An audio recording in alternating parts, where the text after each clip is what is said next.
Bismillahirrahmanirrahim. Assalamualaikum warahmatullahi wabarakatuh. Selamat siang, Sobat IDX. Bertemu lagi dengan saya, Widi Tigaras. Kali ini kita akan membahas buku mengenai Mang Amsi. Ya, bukunya berjudul Saham Syariah Kelas Pemula. Di minggu kemarin kita sudah membahas mengenai bab 1. Nah, di minggu kedua ini kita akan membahas bab 2 yang berjudul Polemik Saham Syariah.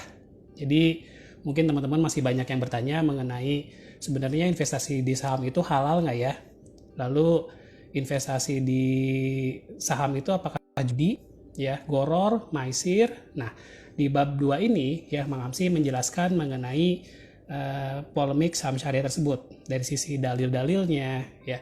Nah, kita akan bahas langsung bersama Mang Amsi. Penulisnya langsung. Kita lihat apakah sudah join. Nah, di sini juga teman-teman ada kesempatan untuk dapat souvenir menarik ya dari IDX Jawa Barat. Ada 5 souvenir menarik, 3 berupa top up pulsa, lalu 2 juga berupa souvenir. Ya, caranya bagaimana? Caranya adalah teman-teman silahkan masukkan di kolom komentar ya pertanyaan. Nanti pertanyaan yang beruntung kita akan bagikan souvenir ya. Ada 5 souvenir ya, yang akan dibagikan ya. Langsung saja kita invite Mang Amsi.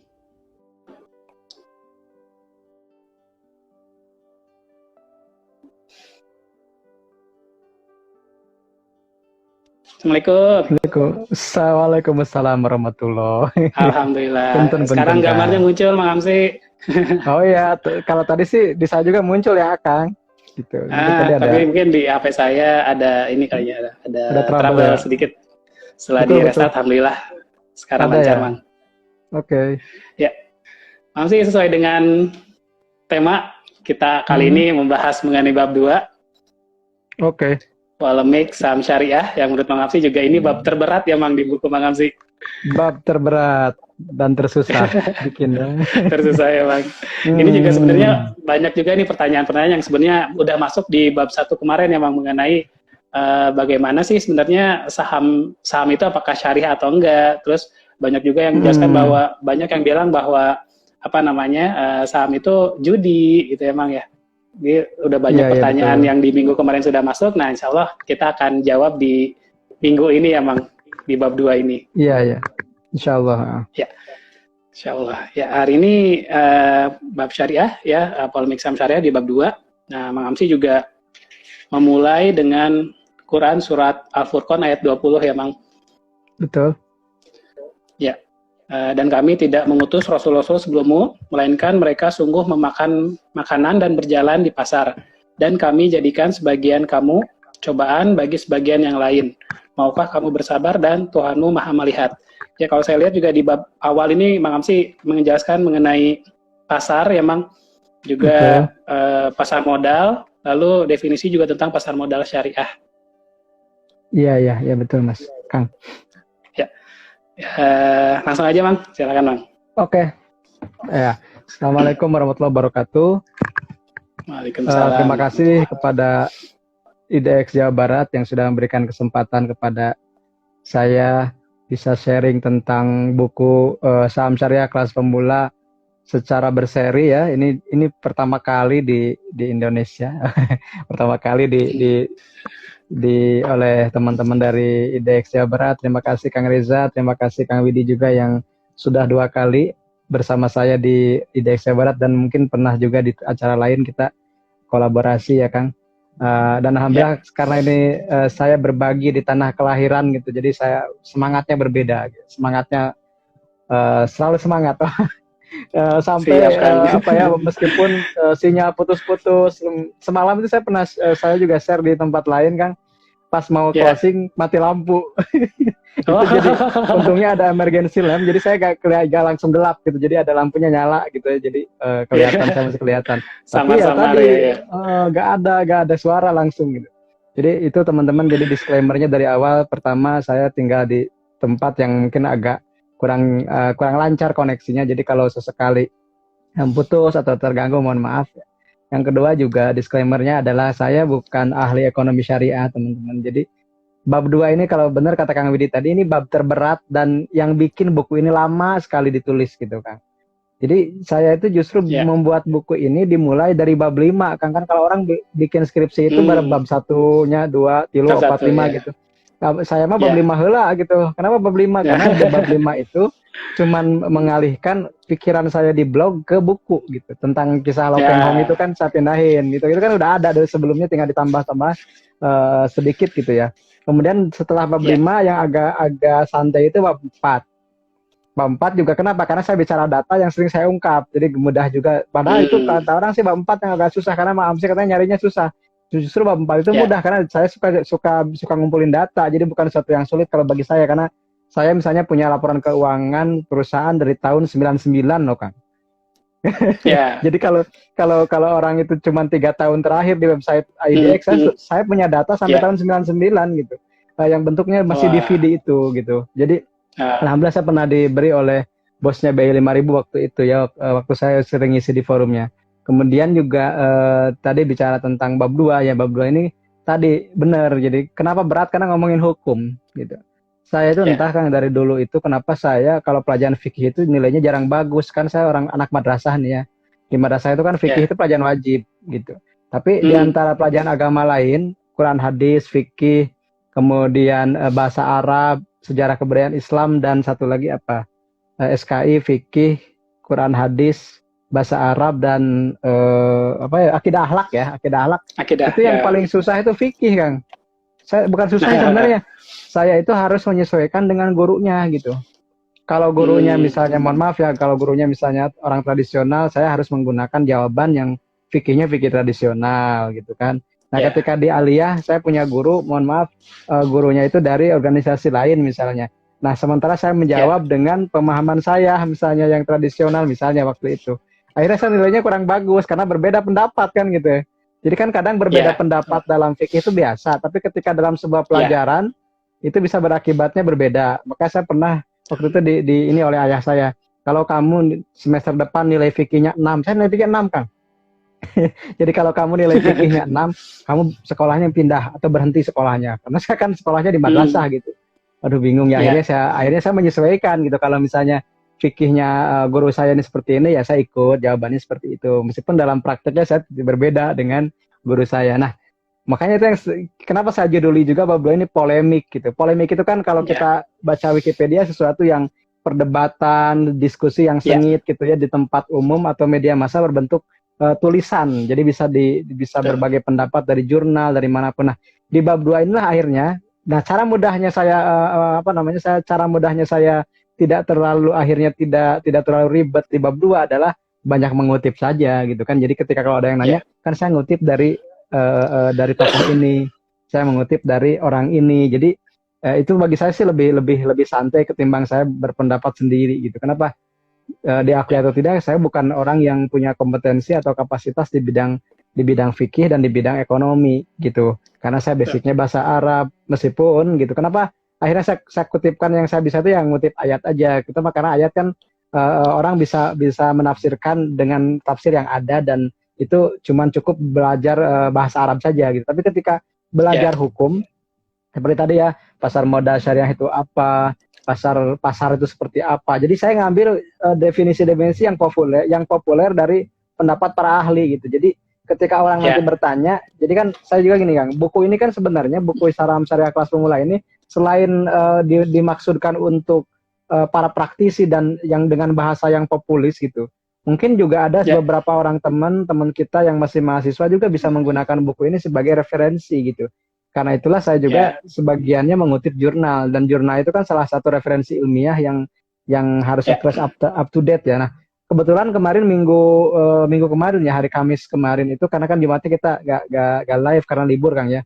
Nah, Kamis itu saya kebetulan mendapat kesempatan bertanya langsung kepada orang yang tokoh yang saya kutip ya. Kebetulan beliau baru jadi dokter, Mas Yoyok itu, Mas Yoyok Prasetyo, yang kebetulan dari Bandung juga kan. Nah, di situ saya banyak nanya akhirnya. Jadi Kang, pertama saya mohon ijazahnya karena saya mengutip tulisan Mas di sini banyak gitu ya.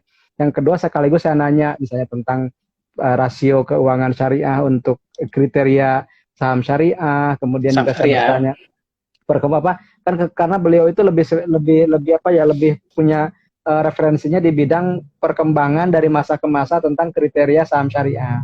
Jadi kan saya tanya Ya. dulunya gimana sih Kang, gitu kan awalnya ternyata dulu rasionya ekuitas, 82% ekuitas itu dari maksimal 82% utang itu dari ekuitas, kemudian beralih lagi menjadi Ya. total dari aset gitu kan. Itu kan perubahan-perubahan seperti itu teman-teman bisa cek nanti di video kita di YouTube juga sudah saya rekam waktu itu kebetulan dan Ada silakan disimak betul Kang karena kan pembahasannya memang sangat detail dan panjang.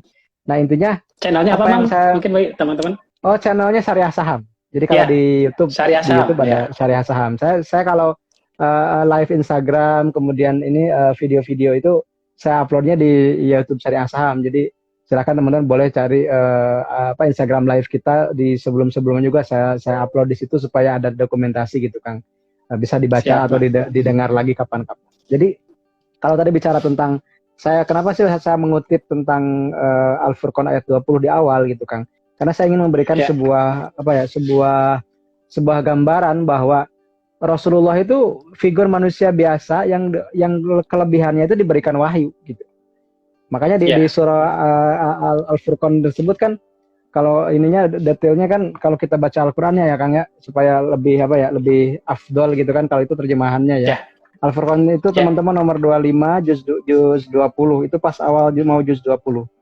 Jadi kalau di ayatnya seperti ini ada ya di bawah kalau di mushaf saya di bawah itu auzubillahi minasyaitonirrajim wa ma arsalna qablaka minal mursalin illa innahum la ya'kuluna ta'ama wa yamshuna fil aswaq gitu. Dan kami tidak sekali-kali mengutus sebelummu Muhammad rasul-rasul sebelummu Muhammad kecuali mereka itu memakan gitu ya, memakan makanan dan mereka berjalan-jalan di pasar. Maksudnya mereka punya kegiatan belanja untuk keperluan sehari-hari gitu. Makanya di surah Al-Kahfi, di penghujung surat Al-Kahfi itu kan ditegaskan. Mungkin teman-teman yang suka membaca Al-Kahfi di hari Jumat sudah sangat paham lah. Qul innama ana basyarum mithlukum gitu. Saya ini seperti kalian manusia biasa. Yang membedakannya yuha ilayya gitu kan. Tapi sebedanya itu Allah memberikan wahyu kepadaku gitu. Yuha ilayya annama ilahukum ilahu wahid. Bahwa Tuhanmu itu Tuhan yang Maha Esa. Nah itu jadi membedakannya dari sisi ketauhidan dan dari sisi ke wahyu dan kenabian. Selebihnya itu aktivitasnya manusia biasa. Beliau makan, beliau minum, beliau menikah, beliau punya anak, beliau beristri, beliau ke pasar. Nah di situ menggambarkan, ada kaitannya dengan tema semalam juga Kang. Di tema semalam itu saya ngebahas bahwa kenapa sih kita harus belajar investasi gitu. Karena selain tadi ada semacam teladan dari para rasul dan juga Rasulullah SAW, di Al-Quran sendiri ayat terpanjang itu di surah Al-Baqarah 282 itu ayat satu halaman penuh.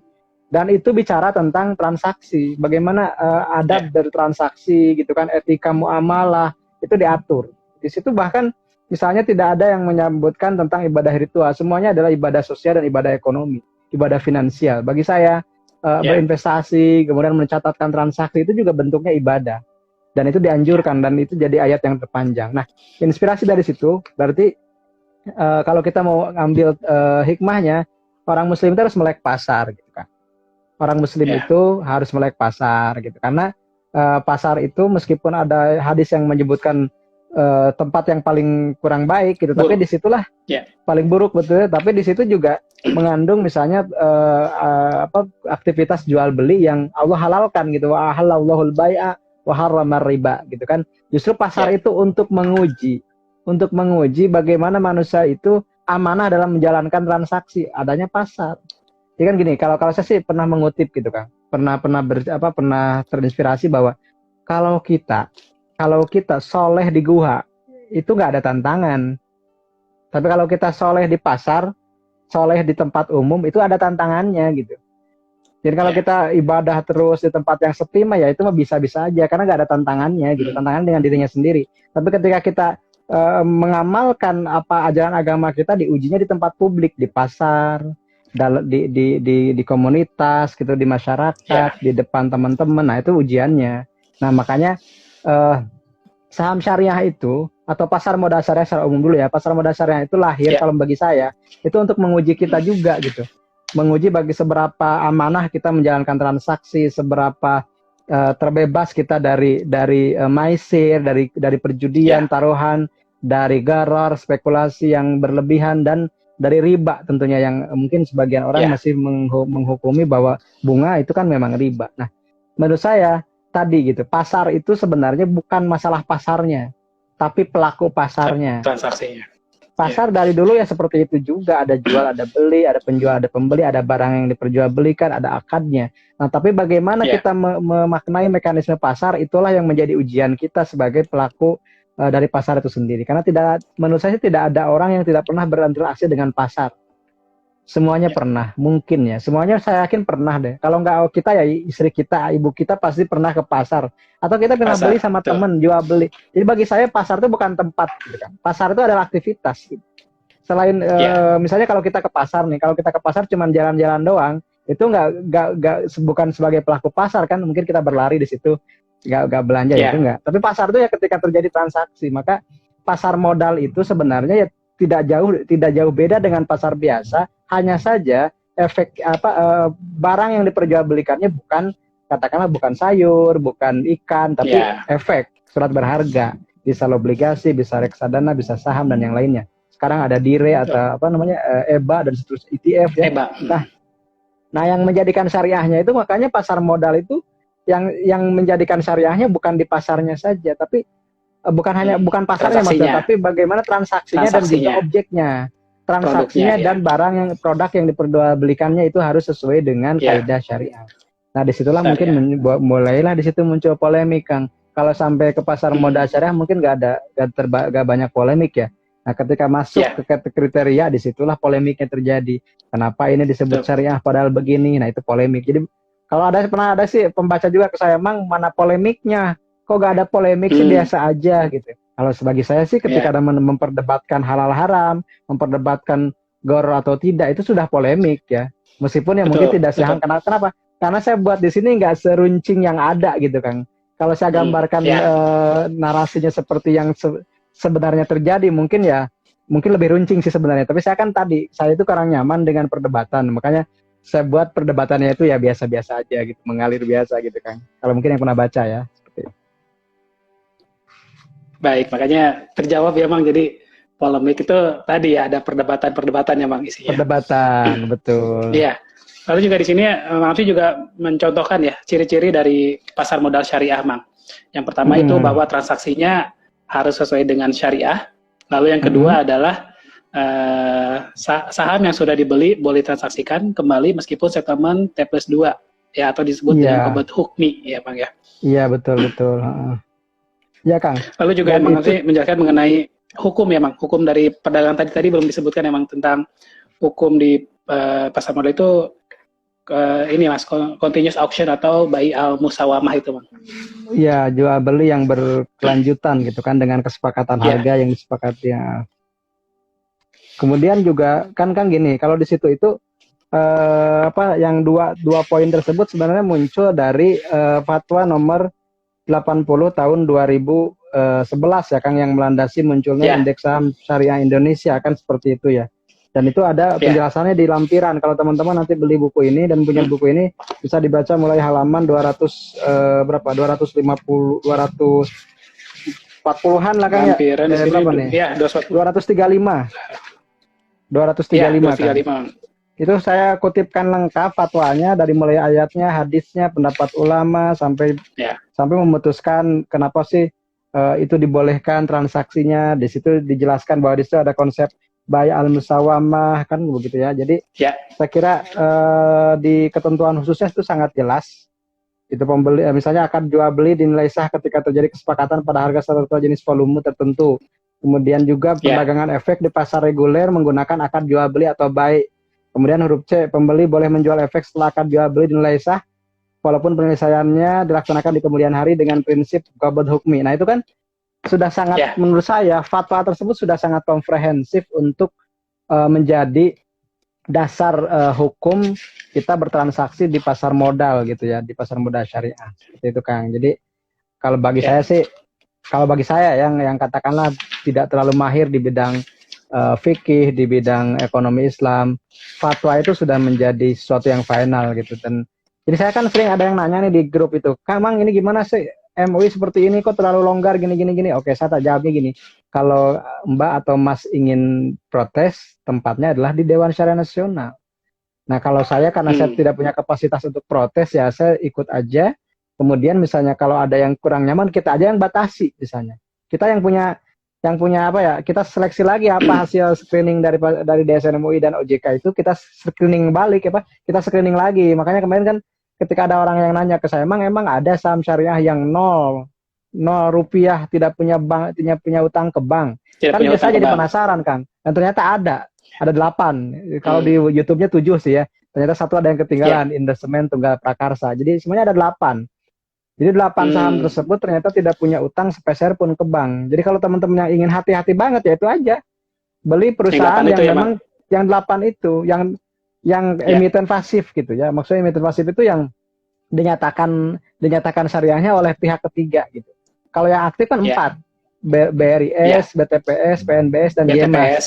Berarti kalau ditambah 8, 12 lah. Jadi kalau teman-teman mungkin ingin benar-benar investasi di saham yang liquid, pertama liquid ya, maksudnya bisa ditransaksikan setiap hari, plus murni syariah karena 0% utang ke banknya gak ada, misalnya utang bunganya gak ada 1% pun misalnya, ya berarti itu yang 12 itu aja gitu. Nanti saya juga lupa sih, cek aja di apa namanya di YouTube kita ada di situ 7 saham ini ketika Hari Merdeka Kang. Jadi judulnya 7 saham ini merdeka dari utang bank gitu. Karena 0% nggak ada utang.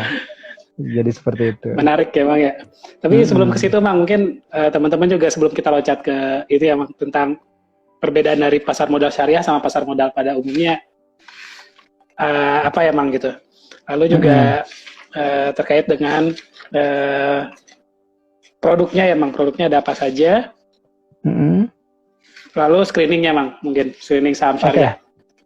Oke, yang pertama teman-teman, terima kasih Kang Widi. Jadi yang pertama sebenarnya pasar modal syariah tidak berbeda sih dengan pasar modal konvensional. Pasarnya itu, bursanya bursa itu juga, nggak ada bursa efek Indonesia Syariah, belum ada lah gitu ya sampai hari ini. Tapi yang membedakannya itu adalah 2 hal. Pertama produknya itu sudah dinyatakan syariah, misalnya sahamnya saham syariah, reksadananya reksadana syariah, obligasinya adalah obligasi syariah. Jadi produknya yang pertama, yang kedua mekanisme transaksinya. Misalnya kalau saham syariah kita nggak boleh pakai margin utang dari sekuritas, kita nggak boleh misalnya apalagi menggunakan margin udah ya, kita nggak boleh short sell itu beli jual barang baru beli gitu, itu pun nggak memungkinkan kan, kalau nggak salah di kita tuh belum memungkinkan. Nah nanti ada di bahasan berikutnya ada perbedaan antara short sell dengan short term trading, itu berbeda Kang. Jadi kalau secara pasarnya tidak berbeda ya. Yang kedua produknya ada apa aja? Pertama bisa saham, kemudian reksadana, kemudian sekarang ada exchange traded fund ya atau ETF, ada sukuk juga, ada dire ya. Dire itu apa? Real estate itu ya. Kemudian dana investasi real estate, ada EBA, efek beragun aset. Belum populer sih, kenapa? Karena saham pun jangankan yang itulah yang derivatif atau yang turunan-turunan itu ya Kang. Saham juga kan belum banyak populer gitu, belum begitu populer di kalangan masyarakat gitu ya. Jadi sebenarnya sih regulator, pemerintah, kemudian juga otoritas itu sudah menawarkan berbagai jenis investasi buat masyarakat gitu.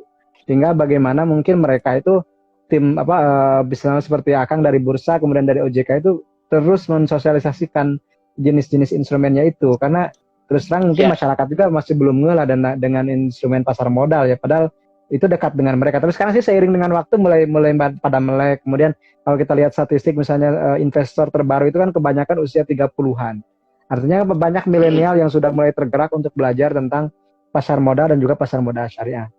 Nah, tentang screening saham ya tuh, mungkin di sini lebih ke screening saham. Nah, kalau screening saham itu di Indonesia itu kan 3 tahapan ya Kang. 3 tahapan. Yang pertama itu dimulai dari kualitatifnya, bisnisnya, prosesnya gimana, core-nya gimana, apakah melanggar atau tidak dengan hukum syariah seperti itu. Nah, kemudian setelah itu kuantitatif gitu ya. Kuantitatifnya 2 hal. Pertama, total utang berbasis bunga tidak melebihi total aset, tidak lebih dari 45% aset gitu. Kemudian yang kedua, total pendapatan non halal tidak lebih dari 10%. Nah, disinilah mulai yang polemik itu kan. Sebenarnya sih polemiknya itu di screening ini. Mulai ada polemik adalah screening. Kenapa? Karena banyak orang yang nggak setuju misalnya kalau ada utang ribawi itu ya haram aja kan, seperti itu. Padahal kan ada ijtihad juga yang menyebutkan bahwa kalau utangnya tidak melebihi modalnya itu boleh-boleh saja, karena utang itu kan tidak semua orang tidak bisa memilih gitu. Kadang ada orang yang memang utang itu digunakan untuk misalnya operasional usahanya. Dan teman-teman, utangnya itu pun bukan utang yang ke bank gitu, yang 45% itu. Bukan utang usaha, tapi utang yang ke bank maksud saya gitu. Jadi yang 45% itu utang ribawinya. Ya, Jadi kan dibanding dengan total asetnya emang ya. ada perusahaan yang utangnya bukan utang ribawi, misalnya utang usaha, Ya, ke bank syariah. utang bahan baku misalnya Kang yang belum dibayar gitu kan, karena dia Ya, ngambil dulu dari supplier kan, itu kan utang juga. Nah, utang itu nggak dihitung. Jadi kan ada yang nanya ke saya, Mang, ini kok perusahaan masuk syariah padahal utangnya itu hampir 1 kali lipat modalnya. Coba cek lagi. Yang dimaksud utang yang tidak boleh itu utang ribawinya. Kalau utang usaha mah nggak masalah gitu. Kalau utang usaha mah nggak masalah, karena itu kan nanti juga akan dibayar. Apalagi utang jangka pendek, misalnya dalam 1 tahun kurang itu harus dibayar. Dan ada piutang juga di atasnya di aset itu misalnya, dan itu kan tidak masalah. Jadi sekali lagi teman-teman, yang dimaksud di sini utang adalah utang ribawi. Kemudian total pendapatan non halal ya itu maksimum 10% gitu. 10% Itu misalnya ya. maksimal misalnya yang masuk itu ke sana itu adalah pendapatan bunga, Kang. Pendapatan bunganya seperti apa, berapa persen sih dari total pendapatan, misalnya total pendapatannya 1 triliun gitu ya, kemudian ada 1 miliar misalnya, kemudian ada pendapatan bunganya katakanlah 100 juta gitu ya, berarti itu udah nggak bisa masuk syariah. Tapi kalau cuman katakanlah 500.000 gitu atau 1 juta itu bisa. Nah teman-teman, bagi yang ragu misalnya, emang kalau gitu kan kita nggak tahu pendapatan non halalnya di satu perusahaan itu, kita tidak tahu karena sampai saat ini memang tidak ada publikasi tentang itu. Maka kalau kita berpikir fikih ya atau ijtihadnya, ya setiap ada keuntungan dari saham yang kita miliki, kita keluarin 10%-nya gitu, nggak usah dimakan, nggak usah diambil. Artinya 10%-nya itu kita sedekahin atau kita masukkan dana sosial. Jadi supaya anggaplah kita berhati-hati bahwa setiap perusahaan yang kita beli itu ada 10% non halalnya gitu. Gitu aja sih Kang. Misalnya untungnya 1 juta nih dari capital gainnya 1 juta, ya yang 100.000 mah jangan diambil gitu, dimasukin aja ke dana sosial, kan bisa aja sih. Itu Kang. Ya tadi tentang screening emang. Lalu, nah berikutnya juga ini masih berhubungan juga sama yang nanya nih Mang, terkait dengan tadi Mang, banyak juga yang membedakan antara short selling dengan short term trading. Terus juga terkait dengan settlement kan Mang, di settlement itu kan T+2 ya Mang. Banyak juga nih yang bertanya mengenai boleh nggak sih kita jual beli saham dalam waktu singkat atau misalnya one day trading, sedangkan settlement kita kan T+2 gitu Mang selesainya. Oke, terima kasih Kang. Jadi setahu saya yang short selling itu di dalam istilah fikihnya disebut buy al-makshuf ya, atau jual beli kosong gitu. Jadi kalau definisi lebih jelasnya kan short selling itu suatu cara yang digunakan dalam penjualan saham yang belum dimiliki. Jadi kita ngutang dulu gitu, dengan harga tinggi dengan harapan akan membeli kembali pada harga turun. Jadi dan kalau menurut teman-teman sih itu belum memungkinkan kan, belum memungkinkan di kita itu untuk bisa seperti itu gitu Kang. Jadi itu aman lah kalau short selling, mungkin nggak bisa lah. Kecuali beberapa. Udah jelas nggak boleh ya Bang ya? Nggak boleh dan nggak bisa di kita itu, karena kan saham itu belinya ketika naik kan, bukan kan. Kalau di forex itu ada yang sell, ada yang short, ada yang long kalau nggak salah ya, seperti itu. Kalau teman-teman yang pernah di forex pasti tahu kan. Nah sementara short term trading itu lebih kepada transaksi jual beli dalam waktu yang singkat. Nah ini juga banyak ditanyakan, Mang boleh nggak kita beli sekarang jual sore gitu kan, atau jual besoknya? Nah, berdasarkan fatwa nomor 80 tahun 2011 itu boleh. Kenapa? Karena aktivitas tersebut dibolehkan dengan berdasarkan prinsip qabd hukmi gitu ya. Jadi fatwa di 2011 itu mengatakan bahwa saham yang sudah dibeli boleh ditransaksikan kembali meskipun settlement-nya itu baru dilaksanakan T+2. Kalau sekarang dulu T+3 kan Kang. Kalau sekarang T+2 ya sejak tahun 2019 gitu. Nah, ini juga akhirnya kita membawa kita akhirnya setelah kan kalau fatwa sampai situ menjelasinnya. Nah kalau sekarang saya akhirnya perjelas atau saya coba bawa gitu ya pembaca itu untuk memahami qabd, teori qabd hukmi dan qabd hakiki gitu itu seperti apa gitu kan. Akhirnya saya baca-baca juga kan qabd itu misalnya salah satu syarat jual beli yang wajib adalah adanya qabd atau penerimaan aset gitu. Jadi kan di sini banyak perdebatan gitu ya. Qabd itu kan penguasaan atas aset oleh pembeli.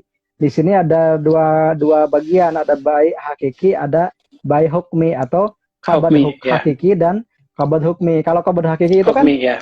sempurna perpindahannya ya, misalnya jalan menyentuh, menerima dengan tangan, atau memindah atau membawa pada penguasaan pembeli. Sementara qabad hukmi itu yang menyatakan terjadinya perpindahan hak milik atau hak kelola menurut kebiasaan yang berlaku tanpa keterlibatan unsur tangan. Jadi kalau dulu itu qabad hakiki itu pegang gitu kan. Kalau di Sunda mah geuning nyangakeun, nampi gitu kan. Atau hatur nuhun ya nyangakeun, atau saya jual barang ini dengan harga ini gitu. Kayak ijab kabul nikah aja gitu kan. Nah, seperti itu. Nah, kalau misalnya qabad hakiki itu tidak seperti itu. Jadi sebenarnya perpindahan hak miliknya itu berdasarkan kebiasaan. Kalau sekarang misalnya di kebiasaan pasar modal itu, kalau sudah match gitu ya, kalau sudah full match, maka itu sudah dianggap sebagai milik kita. Kenapa? Karena nama di surat konfirmasi tradingnya juga sudah nama saya misalnya. Jadi ketika misalnya dalam waktu hitungan detik match, itu sudah milik kita dan kita sudah punya hak untuk menjual kembali. Meskipun secara administrasi penyettlementnya itu nanti itu. Seperti itu kan. Jadi boleh ya, emang nggak ada boleh nggak ada keraguan ya, boleh. Jadi ya ilustrasinya gini Kang, kita ke pasar kemudian membeli ikan patin, kemudian setelah menimbang kan penjualnya menyebut harga nih sekian, misalnya 1 kilonya 10.000 ya atau 20.000, kemudian ikan patin tersebut kan tidak langsung kita terima, tapi dibersihkan heula di sana teh, dibersihin dulu gitu kan, sambil nunggu ikan patin kita membeli dulu yang lain gitu. Setelah selesai belanja yang lain, kita kembali ke penjual tersebut, kemudian membayar harganya seperti apa. Jadi sebenarnya dari awal sudah sepakat harganya sekian mau beli, tapi karena belum dibersihkan nanti kita kemana dulu, nanti setelah itu dibayar lagi. Jadi sebenarnya sih fikih itu fleksibel ya Kang ya. Jadi maksudnya tergantung kita memahaminya seperti apa. Kalau misalnya ingin restriktif atau ingin ketat ya silahkan gitu. Kalau ingin agak longgar ya juga silakan. Yang penting setiap kita mempraktikkan apa yang kita yakini itu ada alasannya, ada dalilnya, ada hujahnya, ada fatwanya yang kita bisa bertanggung jawab terhadap tersebut gitu kan. Ya, jelas ya teman-teman. Lalu ini juga sekalian ini juga emang dari boleh, investor Kang, bahan. Kita juga waktunya ini ya 15 menitan lagi Kang. Ya, kita kan suka lupa gitu. Iya, saking kasiknya Bang. Sekarang pertanyaan juga banyak yang masuk nih Bang. Ini juga bagus nih Bang sebenarnya. Mang Amsi dan Mang Widi, Mas Widi dan Mang Amsi, saya izin bertanya, polemik saham syariah yang sampai saat ini belum menemukan titik terangnya, itu apa Mang? Katanya. Terima kasih. Kan. Terima kasih, Kang investor bahan gitu ya. Ya. Titik polemik yang masih sampai hari ini ya di kriteria sih Kang, kalau menurut saya ya. Karena betul. Itu yang sangat sengit kalau saya nonton di YouTube gitu, ada antar ustaz gitu kan. Antar ustaz itu masih belum sepakat, yang satu harus murni 0% utangnya, yang satu boleh mentoleransi, dan bagi saya itu sah-sah saja dalam hal perdebatan fiqhiyah ya. Karena setiap orang itu punya alasan untuk bisa memberikan fatwanya, atau setiap majelis itu atau setiap dewan itu punya alasan. Jadi kalau saya sih kenapa lebih memilih fatwa DSN, karena DSN itu kan kolektif itu kan pasti banyak orang yang terlibat, dan itu bukan orang sembarangan di bidang itu, pasti dia punya kapabilitas dan punya otoritas keilmuan di bidang itu yang sudah boleh menerbitkan fatwa gitu. Sementara ada yang individual, misalnya pendapat individual, apalagi misalnya backgroundnya dia bukan ahli fikih, ya itu boleh-boleh saja. Tapi kan mungkin validitas fatwanya ya kita juga tidak terlalu yakin, karena keilmuannya misalnya belum sampai, atau misalnya juga dia tidak punya kapasitas untuk memberikan fatwa. Nah, bagi saya sih kriteria itu. Jadi ada orang yang sangat anti dengan bunga atau utang misalnya. Padahal kan ternyata ada juga kalau kita seleksi saham syariah yang murni bunga, murni 0% bunga, dan juga murni 0% pendapatan non halal itu kalau kita mau cari ya tetap ada gitu. Cuman tidak banyak gitu, tidak banyak. Jadi kalau sampai gini Kang, kalau sampai misalnya pokoknya nggak ada saham syariah itu semuanya juga non syariah, itu kan jadi nggak adil. Semua perusahaan pasti punya utang gitu emang ya. Padahal nggak juga ternyata. Makanya kalau bagi saya sih prinsip kaidah usul fikih yang dipakai adalah ma la yudraku kulluh la yutraku kulluh. Sesuatu yang tidak bisa dikejar semuanya, jangan ditinggalin semuanya. Ilustrasinya adalah ketika seseorang yang ingin sholat, mohon maaf ya, ini misalnya orang yang banget nggak punya, Dulu kan pernah kejadian di zaman Rasul. Zaman Rasul tuh ada sahabat yang saking miskinnya itu kalau sholat itu karena yang menutup auratnya itu harus berbagi dengan istrinya, gitu kan? Harus berbagi dengan istrinya.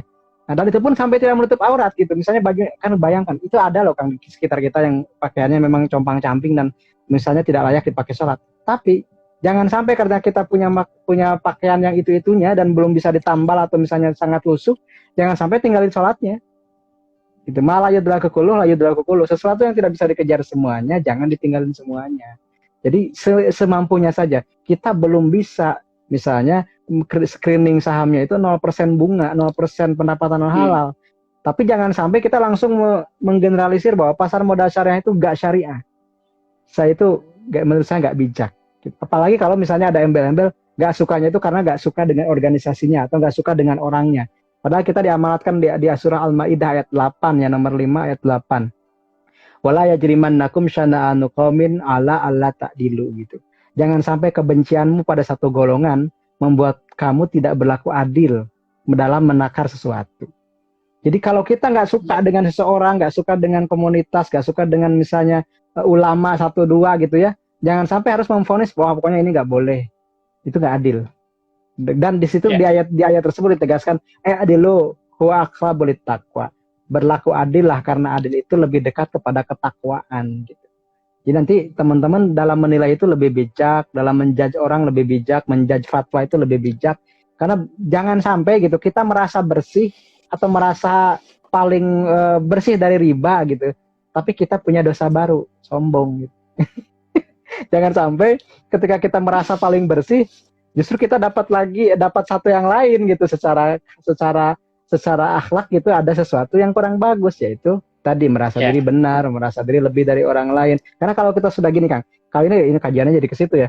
Gak lah hari Jumat nih. Jadi kalau kita sudah merasa lebih gitu kan kalau ada yang nanya, "Abang definisi sombong itu apa?" Sombong itu kan di hadis ya, saya kembalikan ke hadis. Batrul haq wa ghamtun nas. Tidak mau menerima nasihat dan selalu menyepelekan orang lain atau merasa diri lebih dari orang lain, kan seperti itu. Jadi bagi saya sih semua yang namanya produk fatwa dan fikih itu semuanya adalah bersifat fleksibel, lokal, partikular dan yang lainnya. Saya pernah baca Kang. Dulu itu misalnya Imam Syafi'i ketika di Baghdad dengan Imam Syafi'i di Mesir itu berbeda pendapatnya. Muridnya yang murid di Baghdad dan murid di Mesir itu bisa berbeda pendapatnya. Padahal satu guru yang sama. Kenapa? Karena beda alam, beda negara, gitu. Tadi kita yang gampang lah. Di Jawa Timur, Facebook pernah dihukumi haram oleh MUI, kalau tidak salah. Tapi di yang lain tidak ada hukum haram yang lain, gitu. Kenapa? Karena mungkin, fatwa itu mengikat kepada yang minta fatwa. Boleh jadi ketika ada yang minta fatwa itu ternyata Facebook dipakai untuk selingkuh, mohon maaf, atau misalnya dipakai untuk penipuan, hal-hal negatif yang dikarenakan oleh medsos. Maka dinyatakan memang haram kalau seperti itu. Makanya haram halal itu tidak berkait dengan zat, kecuali yang sudah ditekskan haram. Tapi halal dan haramnya selain yang sudah dinaskan, yang sudah dinyatakan haram secara agama, semuanya adalah boleh. Sampai ada dalil yang mengharamkan, begitu kan. Dan itu tergantung dari perilaku atau pelakunya, bukan dari zatnya. Saham misalnya. Saham itu ya saham syariah. Kan memang saham syariahnya digoreng. Berarti saham gorengan dong. Kalau saham goreng gini, saham syariahnya nggak jadi lantas jadi tidak syariah loh. Tapi perilaku menggorengnya itu yang nggak syariah. Kayak ayam Kang lah. Ayam itu kan kalau ayam kan halal ya. Ayam halal kan Kang ya. Kecuali ayam yang hasil nyolong kan haram. Betul nggak? Ayamnya halal nggak? Halal. Yang membuat jadi haramnya apa? Nyolongnya gitu. Atau ini ayam nih. Ayam dua-duanya ayam. Diadu. Nah, kemudian karena diadu apakah ayam adunya jadi haram? Tidak kan? Ayamnya tetap halal, yang haramnya mengadu ayam. Adu ayam. Bagi saya sih gitu. Ayam itu ibarat saham, yang ngadu itu adalah ada yang menggoreng, ada yang lainnya gitu. Jadi pelaku dengan objek itu harus dibedakan. Jangan dicampur adukan. Kalau dicampur adukan, jadi nanti kita kalut dan kita bingung menempatkan sesuatu. Jadi pisahkan mana objek, mana perlakuan gitu. Gitu Kang.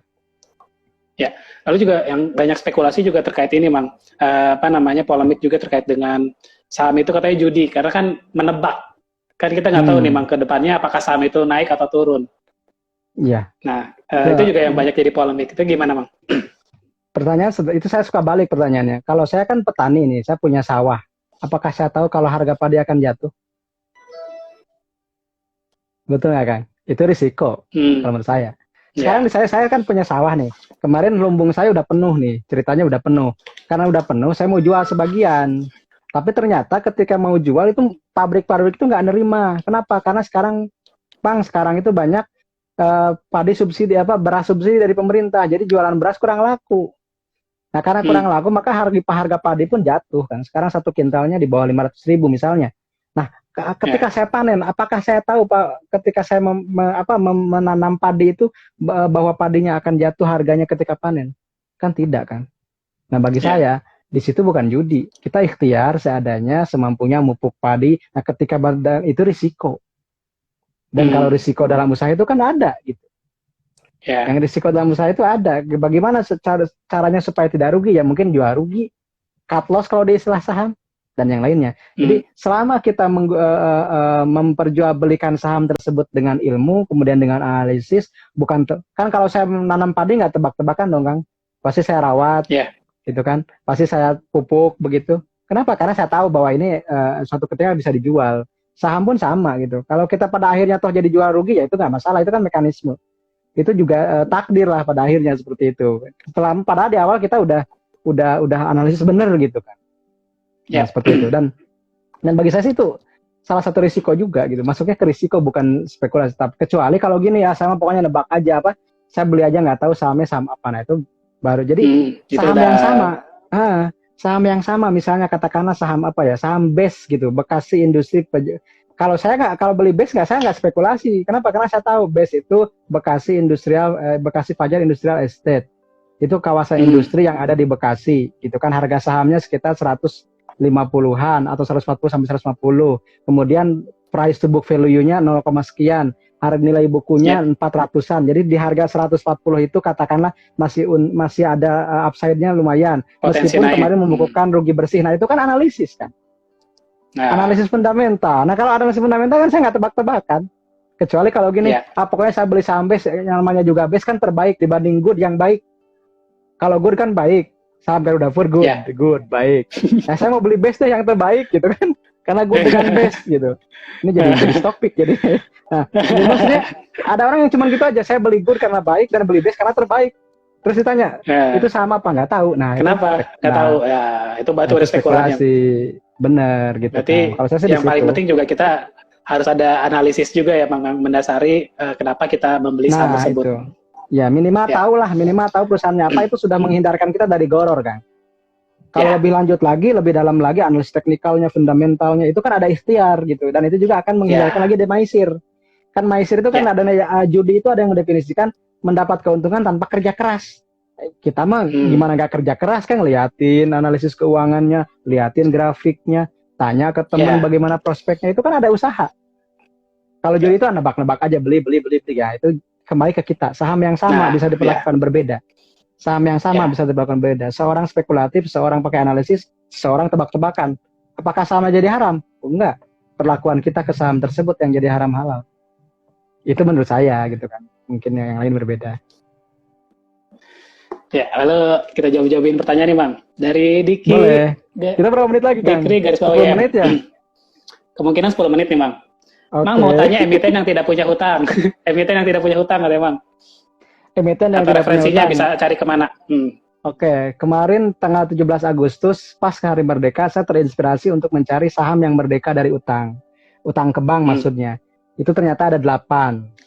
Saya tulis videonya 7, tapi saya ralat di deskripsi. Ada satu yang tertinggal nih gitu. Yang tertinggal dulu ya, yang tertinggal itu adalah INTP, Investment Tunggal Prakarsa. Pertama, INTP ini teman-teman selalu masuk saham syariah. Kalau nggak salah selalu masuk JI juga ya, sering masuk JI seringkali. Karena sahamnya liquid gitu. INTP itu ya saham semen. Nah, ketika tahu kita, Indosemen itu saham, INTP itu saham semen, produknya Indosemen, semen 3 roda kan. Nah, itu udah nggak goror. Itu udah nggak goror kan kalau kita beli. Kemudian juga INTP, kemudian juga ada ITMG yang batu bara itu. Kemudian ada Sido Muncul kalau nggak salah ya. Kemudian ada nanti lihat aja deh, saya lupa. Pokoknya ada 7 yang di video tambahan INTP gitu. Nontonnya di channelnya ini emang ya, saham syariah ya Bang ya? Channel YouTube Syariah Saham. Syariah Saham. Syariah Saham. Syariah Saham. Oke. Bisa nonton di situ ya teman-teman yang pengen tahu. Ya, di situ nanti 8 ada emiten yang tidak punya hutang. ke bank, Merdeka ya. dari riba ya Bang. Siap. Lalu Merdeka dari dari utang Hairudin. ribawi, gitu. Hairudin Din katanya. Izin bertanya Bang Amsi, kenapa sampai sekarang masih ada yang menganggap bahwa yang namanya saham itu tidak sah akadnya karena dianggap tidak jelas jual belinya dan barangnya tidak ada. Oke. Pertama, tidak jelas akadnya di mana letaknya. Kalau menurut saya jelas sih, karena setiap saya belanja itu langsung ada notifikasi kok. Jualnya berapa, jumlahnya berapa, yang yang membelinya broker mana kan jelas. Seperti itu satu. Yang kedua misalnya barangnya tidak ada, barangnya ada, bentuknya efek. Bentuknya efek. Gitu. Bentuknya adalah surat berharga, teman-teman. Jadi pas namanya pasar modal berarti yang dijual itu modal. Yang namanya pasar ikan yang dijualnya ikan. Yang namanya pasar buku yang dijualnya buku. Nah, ketika pasar modal dijudulinya pasar modal, capital market. Berarti yang dijualnya adalah modal. Modal itu bisa bentuknya saham, bisa bentuknya reksadana, bisa bentuknya suku. Yang semuanya adalah kepemilikan atau misalnya penyertaan modal di satu perusahaan. Nah, karena ini pasar modal dan sebenarnya kan saham sendiri itu sudah diambil dari bahasa Arab, dari hazanah Arab, hazanah Islam. Saham itu kan artinya kontribusi andil dividen, itu terjemahan bebasnya kan. Jadi bagi saya yang pertama saham itu akan jelas, yang kedua barangnya pun jelas. Kenapa? Karena kalau teman-teman mau penasaran, kalau teman-teman sudah punya kartu akses kas saya kan kita bisa tahu, oh saya punya saham ABCD. Dan itu bukan di broker disimpannya, tapi di Custodian Central Effect. Meskipun brokernya bangkrut, saham kita masih tetap ada. Namanya nama kita. Seperti itu ya Kang, kalau nggak salah seperti itu. Ya, cukup jelas ya. Lalu berikutnya juga dari Aditya Naufala. Izin bertanya, kalau punya RDN konvensional, tapi kita mau beli saham yang syariah, cara analisisnya dilihat dari mana ya? Saya ingin tahu cara analisisnya. Oh, mungkin kalau misalnya dia akun syariah tapi RDN-nya konvensional gitu, apakah nggak apa-apa, Mang? Menurut saya sih kalau misalnya kalau misalnya masih memang belum punya SOTS ya silakan pakai aja. Tapi mungkin akan membuat kita bekerja lagi untuk mensaringnya, men-screeningnya saham mana yang tidak boleh dibeli kan. Kalau di SOTS kan sudah otomatis kalau kita ketik misalnya BBRI nggak bisa beli, misalnya ketik HMSP nggak bisa beli kan gitu, ditolak sama sistem gitu kan. Atau misalnya boleh ditanya ke sekuritasnya apakah sudah ada SOTS, sistem online trading syariah, nanti tinggal nambah satu lembar agreement itu nanti bisa punya akun syariah, seperti itu kan. Ya, jadi rekomendasinya buka akun syariah aja Mang ya, supaya lebih mudah ya. Itu lebih mudah, lebih memudahkan kita. Ya. Lalu kalau cara analisisnya nanti ya Mang ya di bab 3, ini ya Mang ya, bab 4 ya. Jadi teman-teman tungguin ya. 2 minggu lagi untuk yang tahu Mang Amsi menganalisisnya seperti apa, cara-cara Mang Amsi menganalisis segala macam ada di buku ini ya, boleh dibaca duluan. Atau kalau misalnya nanti menunggu di 2 minggu lagi ya Mang, bab 4 insya Allah kita akan bahas. Oh ya, saya juga izin Kang, kayaknya Jumat depan itu saya ada pelepasan ini MTQ provinsi di Pendopo Kabupaten. Jadi saya 1 minggu di Subang, makanya saya stop dulu acara-acara. Jadi mungkin 2 minggu lagi lah, 3 minggu lagi berarti bab 4. Ya, siap gitu, ya, teman-teman tungguin ya, tungguin. Lalu berikutnya dari Latif Mahfud, apakah prinsip syariah membolehkan ini udah ya, one day trading udah dibahas ya? Udah di jalan, udah dijawab tadi ya, boleh. Ya. Ini juga kalau sekarang sih saya jawabnya itu suka simpel Kang, Mang dia nanyanya panjang gitu ya, terus saja boleh. Karena kalau dipanjang-panjangin juga jawabannya tetap boleh kan. Dari Bagus Mix, Afwan mau nanya apakah saham-saham IPO tidak langsung syariah karena harus diaudit dulu atau bisa langsung jadi saham syariah saat IPO, Mang? Oke, bagus pertanyaan ini unik nih, Mas Bagus ya. Saham IPO itu ada yang syariah. Karena itu kenapa isi indeks saham syariah Indonesia itu ada yang periodik 6 bulan sekali, ada yang insidental. Nah, yang insidental ini kan memasukkan saham-saham yang sudah dinyatakan syariah. Nah, siapa yang menyatakan itu adalah OJK. Jadi sebelum dia listing di bursa, nanti OJK membuat sebuah pengumuman bahwa saham ini dinyatakan syariah. Kenapa? Karena kan kalau yang mau IPO itu harus ada laporan berapa Kang? 3 tahun terakhir atau 5 tahun? Kalau nggak salah 3 tahun terakhir itu kan harus ada minimal. Nah dari 3 tahun terakhir itu kita bisa melihat rasio utangnya berapa, kemudian rasio pendapatan halnya bagaimana. Itu nanti dilaporkan ke OJK sebelum dia listing di Bursa Efek Indonesia. Nah dari sini kan OJK bisa melihat, oh ini saham syariah. Misalnya seperti kemarin yang terbaru itu kodenya SGR seger itu Kang. apa segar Ya, saya segar. lupa singkatannya. Itu kan masuk kalau nggak Ya, salah. Kemudian toys gitu kan, kodenya TOYS itu masuk karena saya ya, lihatnya di isi terbaru gitu kan. ya. Jadi bisa langsung kategori Bisa syariah ya, langsung, Mang, karena bisa. sudah sebelum proses IPO itu Ada sudah prospektus, dilakukan dulu prospektus di itu ya, di audit dulu OJK hmm, dan BI ya, Mang, terhadap laporan betul. keuangannya. Iya iya. Lalu dari Aziz Sidki, cara daftar SOTS gimana katanya, Mang? Oke, nanti boleh cari di Syariah Saham di website. Nanti ada kata kuncinya adalah SOTS. Jadi nanti ada 16, Hmm, sekarang baru 16 sekuritas yang sudah menyediakan SOTS. Nanti cari yang ya, lebih dekat dengan kota teman-teman. Misalnya ya, di saya ada sekuritas ABCD, ternyata sudah ada SOTS-nya, tinggal hubungi kontaknya ada. Atau yang ya. misalnya di komunitas juga banyak suka nawarin gitu yang misalnya SOTS-nya seperti apa. Gampang sih Kang itu Mas. Gampang ya carinya ya. Carinya Dari gampang. Ed Sungguhkah? Bukunya buku apa dan beli di mana katanya, Mang? Bisa ya. Bukunya Saham Syariah Kelas Pemula. Kalau pingin buku fisiknya sudah ada di Gramedia seluruh Indonesia. Kalau di Bandung katanya sold out, tapi nggak tahu di restock atau tidak ya. Kayaknya di restock sih, karena udah habis. Waktu itu teman saya mau beli, udah habis di Gramedia. Tapi mungkin di Gramedia yang lain, di Bandung juga kan banyak Gramedia itu. Ada yang di Riau, ada yang di Merdeka, dan di Istana Plaza kan itu bisa dicari. Kemudian Ya, juga Gramedia Digital juga tersedia yang edisi e-booknya di Gramedia Digital. Kata kuncinya Saham Syariah Kelas Pemula, atau juga di Playbook. Sekarang sudah ada. Jadi di toko bukunya, di Gramedia Digital, dan di Google Playbook, di Google Book. Semuanya sudah ada dan silahkan cari yang lagi diskon aja lah di mana gitu kan. ya, kemarin saya belinya di ini, Mang, Gramedia PVJ itu masih ada, Mang. Jadi bagi PVJ teman-teman oke. silakan Karena ya yang di mungkin Bandung. di situ kan orang-orang yang mungkin belanja yang lain kan, bukan buku. Iya. Mungkin masih banyak di situ. Betul, Di sana kan betul, masih cenderung ada. beli pakaian atau apa gitu ya. Ya, jadi teman-teman silakan ya yang di Bandung juga bisa ke Gramedia PVJ, masih ada juga. Atau tadi ya online memang sudah bisa. Ya, Online ini kalau yang karena misalnya waktu kan ada juga. yang digital lah. Ya, lalu mungkin kata-kata penutup ya, Mang, untuk bab 2 ini. Silakan, Mang. Oke, terima kasih Kang Widi dan IDX Jawa Barat. Teman-teman, seberapa sengitnya perdebatan tentang saham syariah?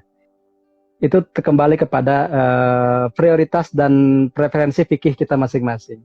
Tapi bagi saya, fatwa DSN MUI itu adalah final, dan bagi saya fokus saya bukan bagaimana menghukumi atau bagaimana membuat fatwa tentang suatu saham itu saham syariah atau bukan, tapi bagaimana saham syariah itu membantu kita untuk menumbuhkan aset untuk generasi kita selanjutnya. Jadi jangan ragu dan jangan bingung lagi bahwa di kita sudah ada payung hukum dan payung fatwa yang sudah melegalkan dan menghalalkan saham syariah.